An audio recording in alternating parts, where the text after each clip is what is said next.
By now, we are all very familiar with the saying that goes, the early birds get the worms. But how does that relate to us in terms of the crypto industry? We will quickly realize that that saying is not complete because it's one thing to just be early into something, but it's a whole other thing to also understand what you get into yourself early in. And also patience is another key aspect that you also have to have, because how can you be patient or be early into something that you don't understand? Isn't it easier to be patient about something that you do understand, or at least, even if not exactly, but at least you can anticipate what's heading towards us? These are questions, these are things that we're about to find out as we progress throughout this session. It's very important for us to understand, especially during wild times like the markets right now. If we look at the industry right now, I know most of us are asking themselves, what's holding back the bull run? Why aren't we already hitting all-time highs? All these great news, all these anticipation, all these regulations coming into place, adaptation by institutions, all these billions of dollars buys of ETFs, and why is the market still on a standstill? If we don't apply patience, understanding, anticipation, and are great students of the history, we're not going to understand what's coming ahead of us, and we might be caught off guard. And this is the session that we really want to understand once more, just to highlight how early we are. And that's not enough to just be early. You need to understand, what are you early in? What is it that you're so early in? And while you're early in this, is it the right choice? Are you making the right choices, the right decisions? Are you betting on the right ecosystem, right? Are you betting on the winning horse? So these are things that we need to understand. What does a winning horse even look like? So these are things that we need to look at, and let's start step by step. This is a young industry, as we see. There are 20 million cryptos. Millions of them are being made a month. And we are only sitting at a market cap of right below 4 trillion, right? As you see here, 3.93. So it's a very, very young industry. There's millions of cryptocurrencies. And the market cap, however, is still below 4 trillion, like we see. The largest one out of the 4 trillion market cap, more than 2 trillion goes to Bitcoin alone. And then a quarter of that, actually 1/8 of that, which is over 550 billion, goes to 550 billion, yes, goes towards Ethereum, the second largest. And then the other ones are really significantly smaller. So, but that's beside the point. If we pay attention and look at, just to put it into perspective, let's look at top assets by market cap. We see that, first of all, if you look at companies, stock market, for example, there are 10,000 companies, over 10,000 companies, in compared to 20 million cryptocurrencies.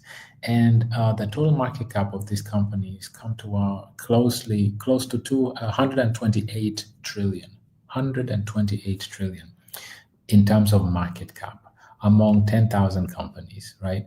And again, we just looked at the crypto market, just again to just put it, to visualize it. There are over 20 million cryptocurrencies, so way more cryptocurrencies than there are companies. But still, we're only at a $4 trillion market, and half of that goes towards is from Bitcoin alone at 2.2 trillion market cap. So let's come back here and then make the point. So that means that if you look at the top asset, as far as stock, not commodity, gold is the largest one by asset, by market cap. But if you look at Nvidia sits at 4.4 trillion. And Nvidia alone, as one company on the internet, is larger than the entire crypto industry combined, with over 20 million cryptocurrencies. So this just shows you how early we are and still how small this industry really is. And if you understand that all these tokenized assets, stocks, real estate, commodities, the bond market, stable coins, and other real world assets are going to become on chain. So it's going to be way larger market cap than just 128 trillion once everything is said and done. So again, this just is to show, to illustrate how young this industry is, and the young industries are very volatile and are driven by sentiment. They're not well established yet. So, with that said, let's kickstart and understand where we're headed. When will that mainstream adoption come into play? In order to understand when mainstream adoption, crypto mainstream adoption is going to play, we need to be, again, students of the past, students of history.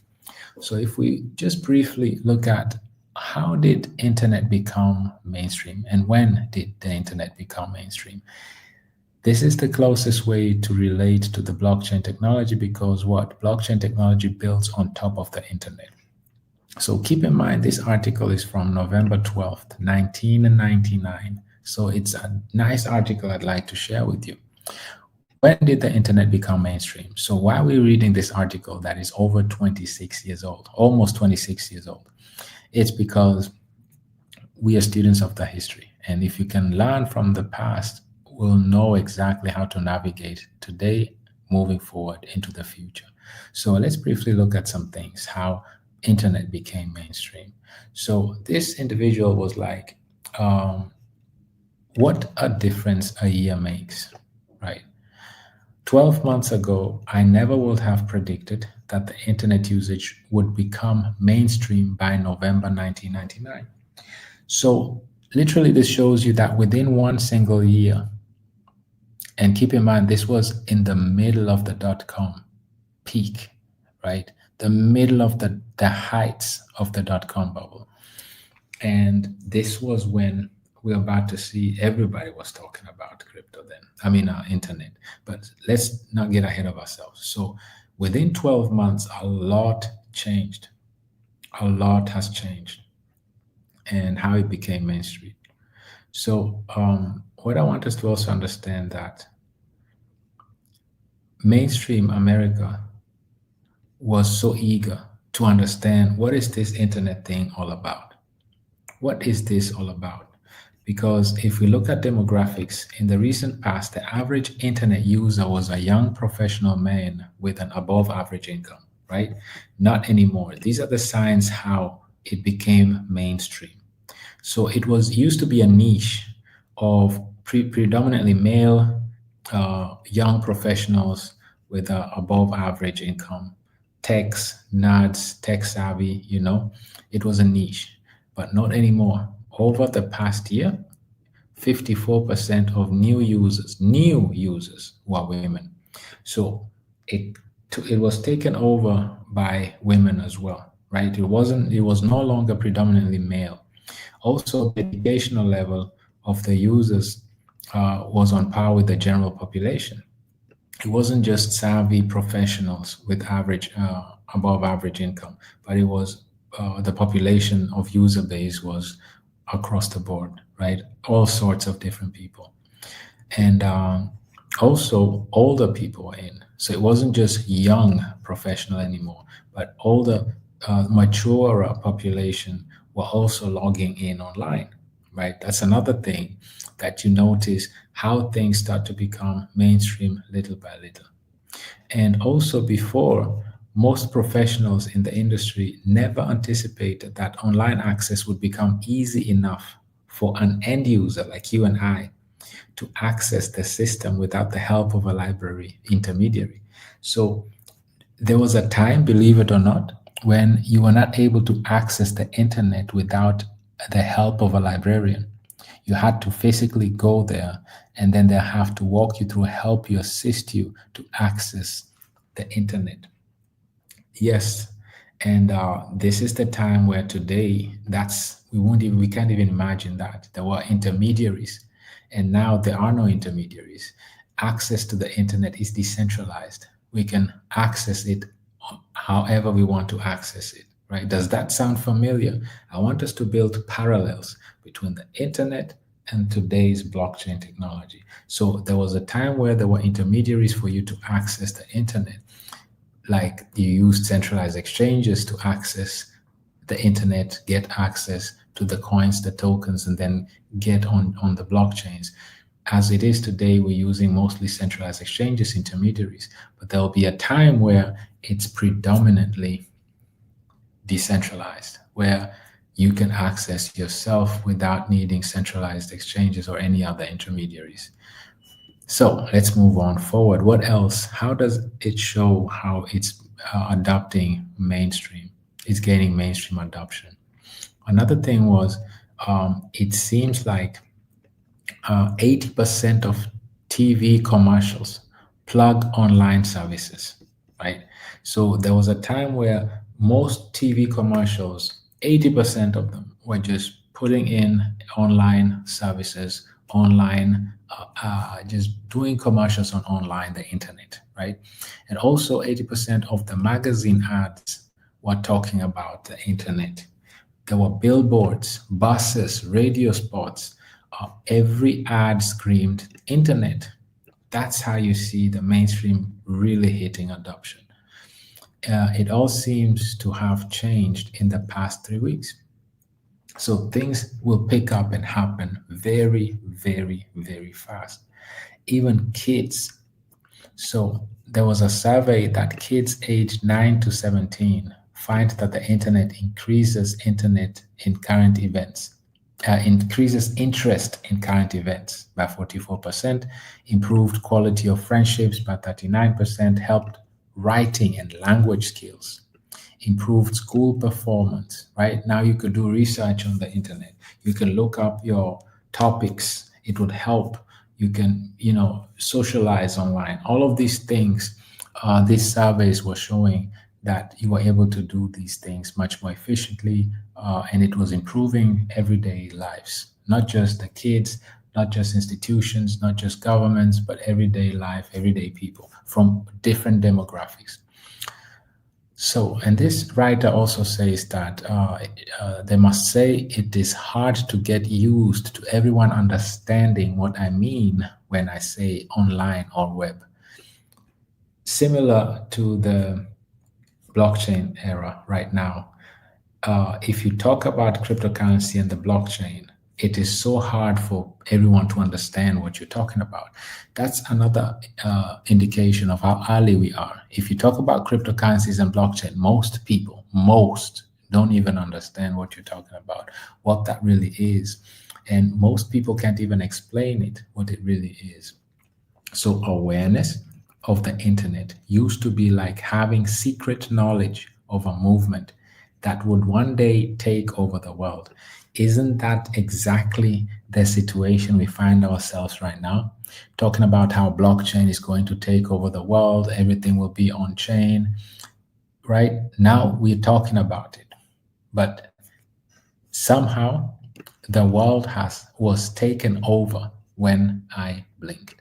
So it happened eventually. It was sneaking in slowly. But when it hits, when it comes, it hits hard and fast.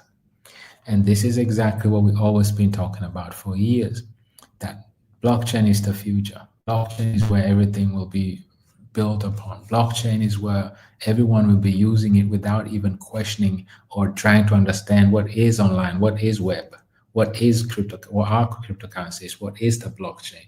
Nobody will be asking you about this. It will be common, basic knowledge. Everybody will understand what this is once it hits mainstream. Let's go further. In order to really understand all of this, we need to understand the origin of the internet without boring you with too much details. But this is very important for us to understand. How did the internet come into play? And then let's build a parallel on how did the blockchain come into play? So let's start with how the origins of the internet. How did the internet even come into play? The origins of the internet rooted in the US, first of all in the US, right? And then in the 1950s, When was that? That was a period when the Cold War was at its height, meaning there was war going on, rumors, fear, anxiety, uncertainty.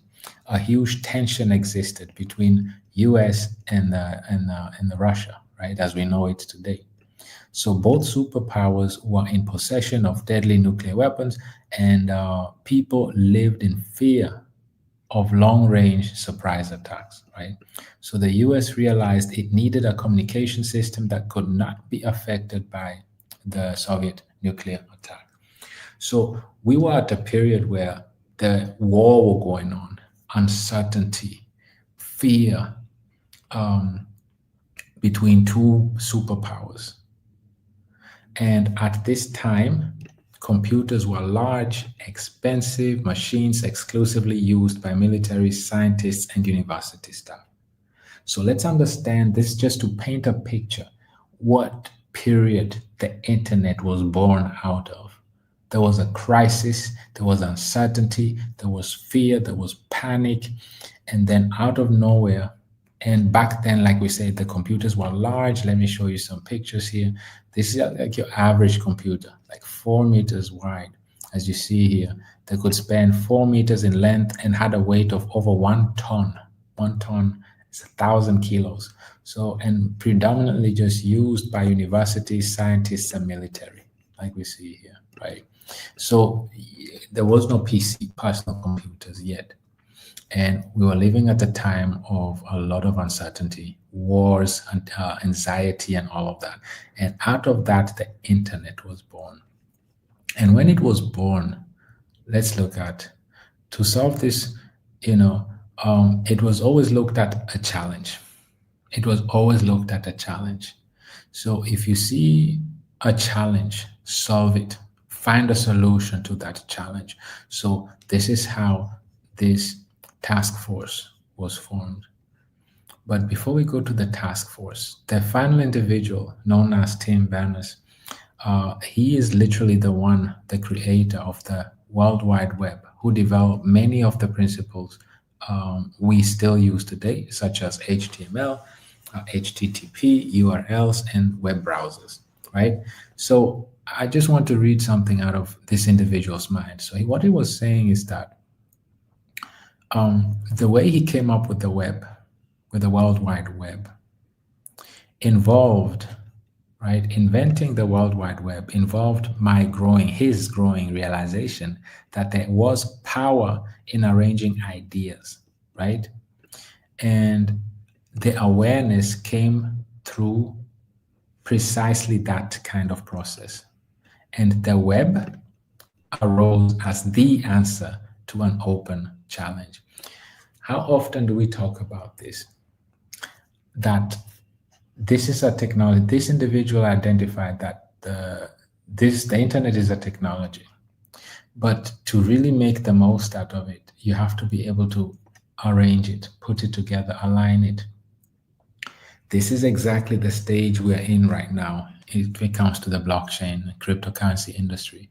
We're at the period when, yes, the technology is here, but now you have to arrange it, find mechanisms, come with concepts, come with fundamentals, put them together so that you can align them perfectly and turn this technology and look at it as an answer to the open challenge.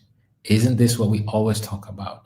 If you happen to be part of a new technology in the early stages, the number one thing you should ask yourself, how can I use this new technology? By aligning it, arranging it, coming up with concepts, mechanisms, tokenomics, to turn these challenges into an answer, have an answer for these challenges. Challenges, what are those challenges? Lack of liquidity, inflation, unsustainable staking distributions, efficient use of your volume, right? We're in this debt-driven monetary system that is, like the name suggests, your debts keep piling up. Your purchasing power you're losing. You need liquidity to stimulate economy. However, to inject new liquidity, you're causing even more inflation. You're diluting the existing fiat, causing loss of purchasing power. So what is the solution? what is the answer that we can find and solutions to these challenges that are with us. That's how this individual, Berners-Lee, came up with a solution and invented the World Wide Web, because he looked at and saw this technology that he can, by arranging it, the power in arranging ideas using this new technology, right? And the web arose as the answer. The answer was the technology. If you can arrange the ideas that you have and address the challenges in the industry, that's how you do it, right? And it came by the influence, ideas, and realization of many sides, from many sides, right? You hear critics, you hear doubters, you hear FUD, and you take all that together and then address the challenges of all those critics, FUDs, and all of that, and turn this internet into an answer and turn those challenges into a solution. This is how the web was designed. And this is the takeaway I want us to have here with us, community. One last thing I want us to look at is how ARPANET, the internet, really came to play. Ironically, the president back then, Eisenhower, formed a task force known as ARPA, stands for Advanced Research Project Agency, in 1958. And he brought together some of the best scientific minds in the country. Does this sound familiar? We'll get to this shortly. The aim was to help American military technology stay ahead of its enemies and prevent surprises such as the launch of the satellite Sputnik, right? And so on and so forth. We're not going to go into too much detail, but the president at that time put together a task force known as ARPA and put together the best minds in the country to come up with the solution, right?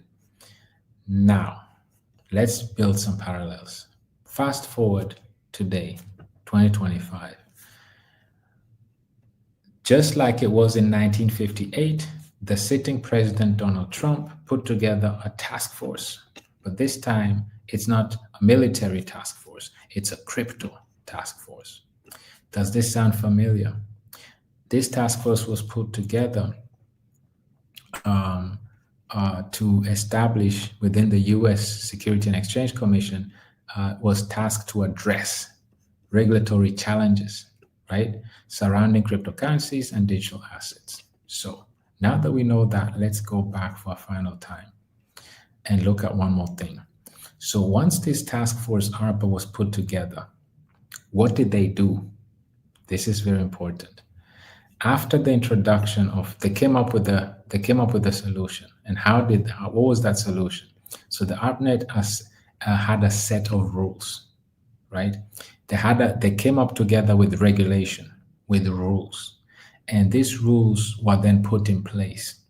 And once these rules were put in place in the form of protocol, TCP and IP, right? And this essentially allowed computers to speak the same language. So after that introduction of the TCP and IP and the rules, right, the set of rules that this task force was tasked with, right, that the president formed in 1958, once they came up with the concept, with the rules, with the regulations, what happened? After the introduction of TCP, ICP, ARPANET, quickly grew to become a global interconnected network of networks, or known as the internet as we know it today. And then eventually it was decommissioned 16 years later. Why? Because the internet became so decentralized that this centralized entity introduced by the government, nobody was using it anymore. Now, as we know, there's Google Chrome, and there is Safari from Apple. Nobody's using ARPANET browser anymore because it's from the government, it's centralized. So it was decommissioned, it wasn't needed anymore. So decentralization took place and institutions started creating and building on top of this internet itself, right? So as we said, it became a global interconnected network of network, also known as the internet. So this is exactly what we need to understand out of this. So another thing that we say it here, it says the TCP allowed computers to speak the same language, and it helped ARPANET to grow into a global interconnected network of networks. As an example, internet networking, or internet for short. And this is exactly what it happened. And it was able to connect regardless of your location of any internet connected device in the world. Every device connected to the internet is given an IP number, right? As we know right now, just like every wallet connected to the blockchain is given a specific wallet address. This is exactly what's happening right now. So just like once the rules, regulations were put in place, let's go back here. The network grew and became a global interconnected network of networks, and the internet was born basically after the task force was put in place. This by the president. This task force were the best and brightest minds in the country. They came up with this concept, right, known as TCP/IP. What are these? These are rules of handling data, right? And they were put in place. And once this was put in place, the network now was able to flourish, and it grew to become globally interconnected as the internet of today. And then the centralized task force that was issued, commissioned by the president, was then discommissioned back in 1990. And then 1993, that's when the internet became globally accessible for everyday users, and the rest is history. So going back to this, you see the similarities. Now again, fast forward, president, this time it's not Eisenhower, this time it's Trump, put together a task force, a crypto task force, to bring clarity on regulatory challenges that surrounds cryptocurrency and digital assets, right? And by forming a dedicated task force to address regulatory complexity of crypto, the SEC signaled an intention to provide clear regulatory guidance to the crypto industry and to acknowledge the growing importance of digital assets to the global economy. Do we see the similarities here? So when we ask ourselves, why is the market not flying yet? Why are we not hitting all-time highs even more yet? Why is the market not hitting, going above and beyond and going parabolic, right, during this bull season? If we look at history, it's because what moved and caused the internet to flourish was when there were rules, when there were regulations, when there were standards. And that happened after there was a task force commissioned by the president.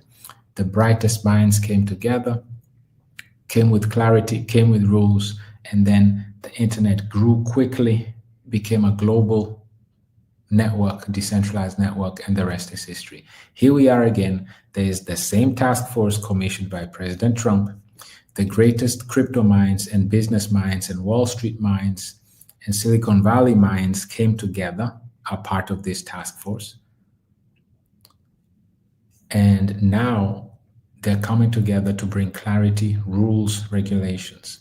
Once that is in place, and only then will the blockchain industry will be able to take off.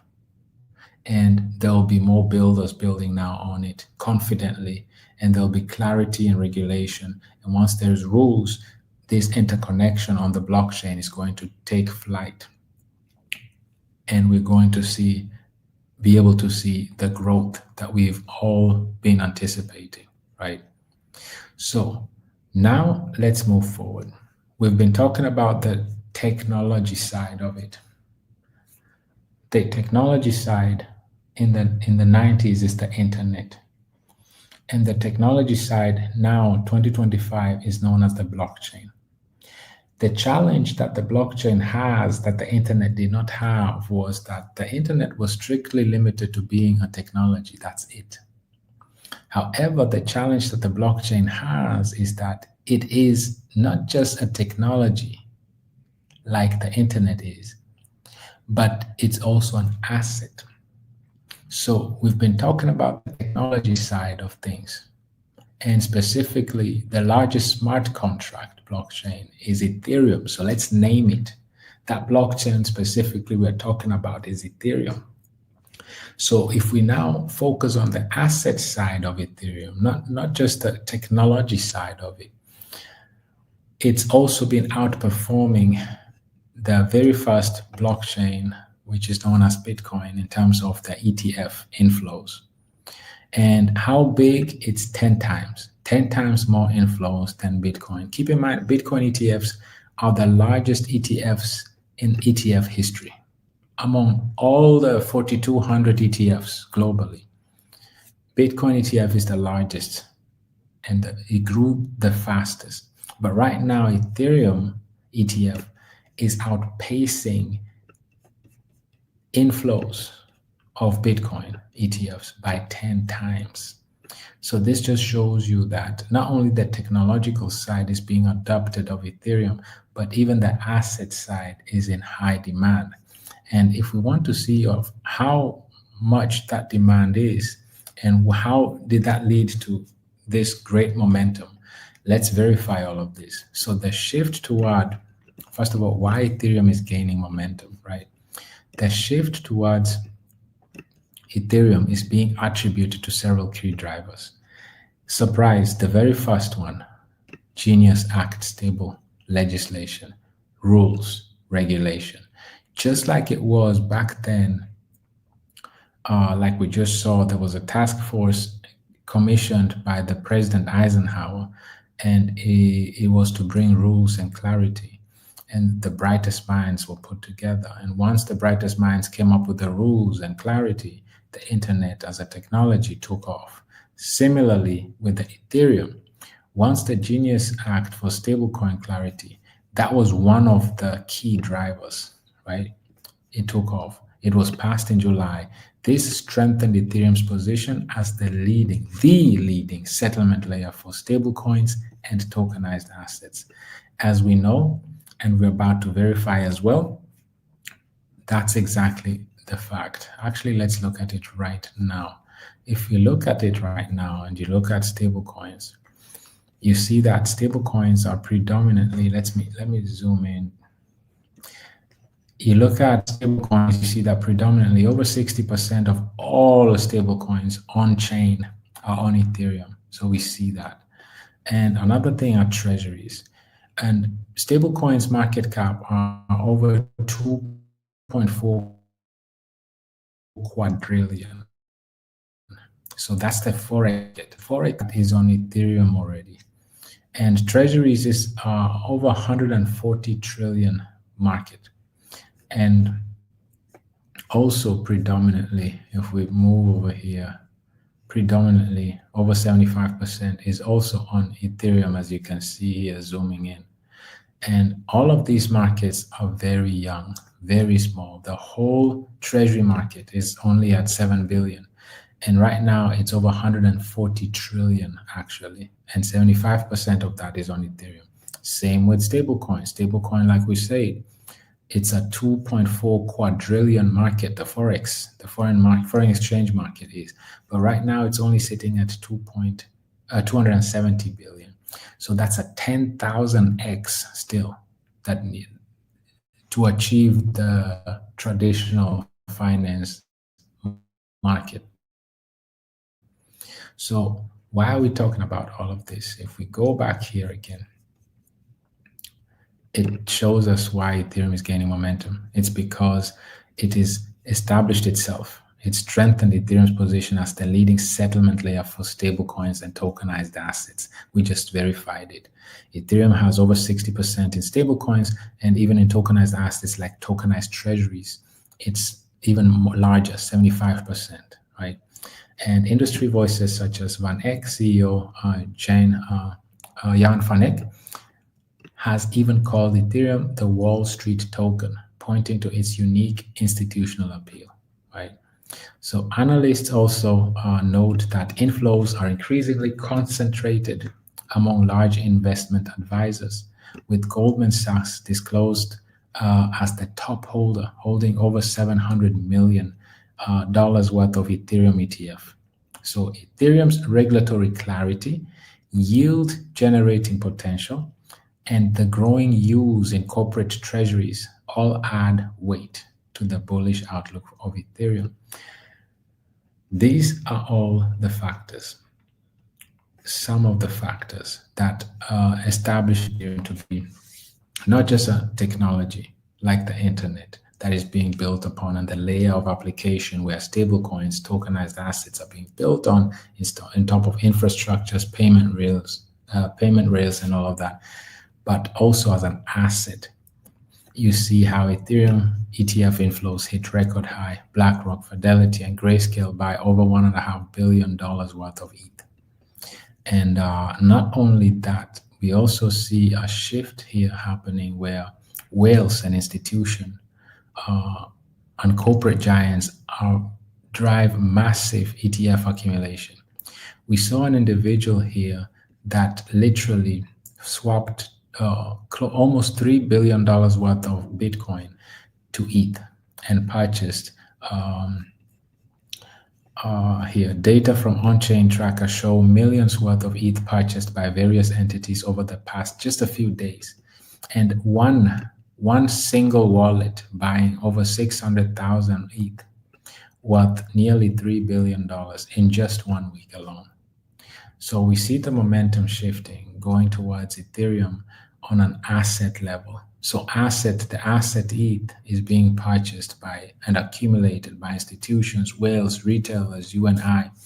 But on a technology level as well, the infrastructures are being built also on Ethereum. We hear BlackRock tokenizing assets, tokenizing treasuries. We hear stablecoin clarity has gone through the Genius Act, predominantly built on Ethereum as well.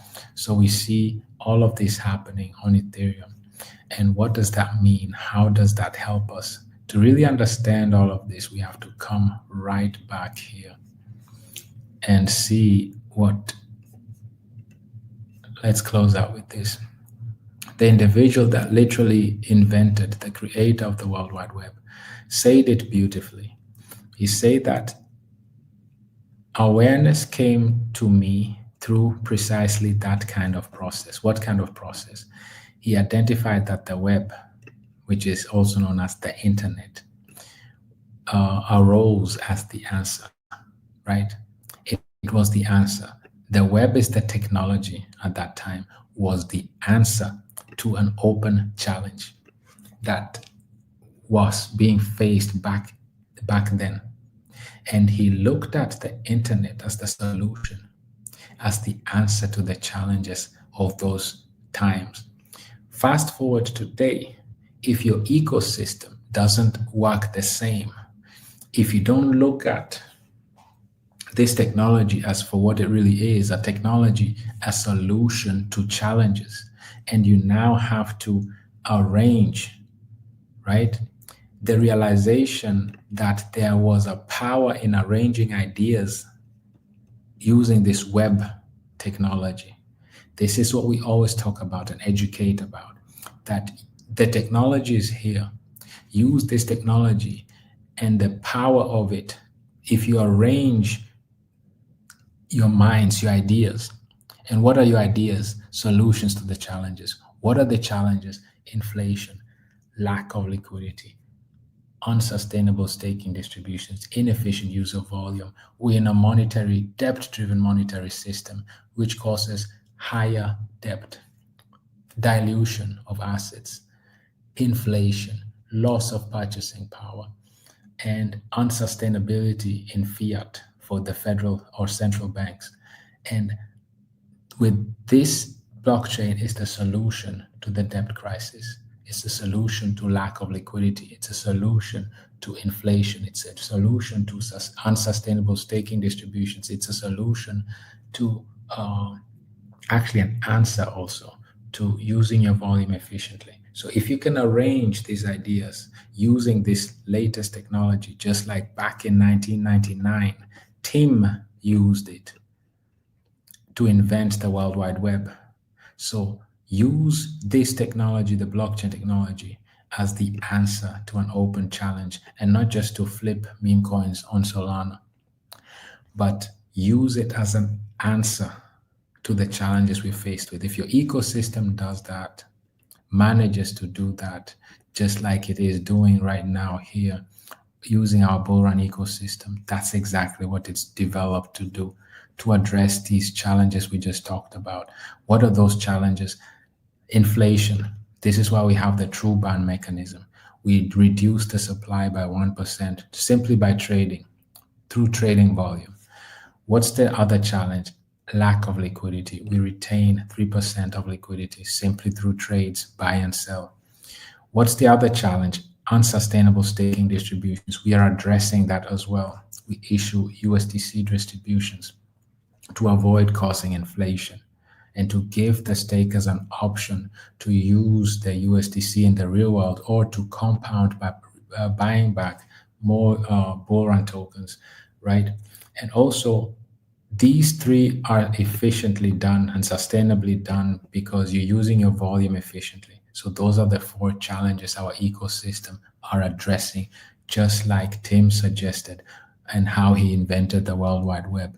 He looked at this as a technology and he looked at it as the answer to the challenges of that specific period. And this is how our mindset should be when we pick our ecosystems, our tokens, our coins.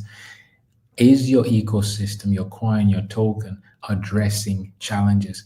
Is it the answer to the challenge? Does it have the answer to the challenges of the current times? Because only then will it survive the bubble that is about to hit us, like we've been discussing for many years. Only then will it make the most of this liquidity rush, of this volume that we're about to get hit with. Is your ecosystem prepared to make the most out of it? Is it prepared to address the challenges using this technology as an answer?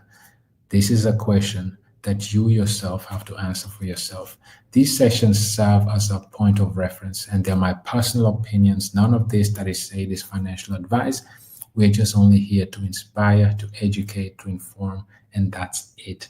Let's use these sessions to stimulate our thoughts so that we remain calm, like we started this session by identifying that it's not enough to just be early in this industry, but what choices do you make as you're in early?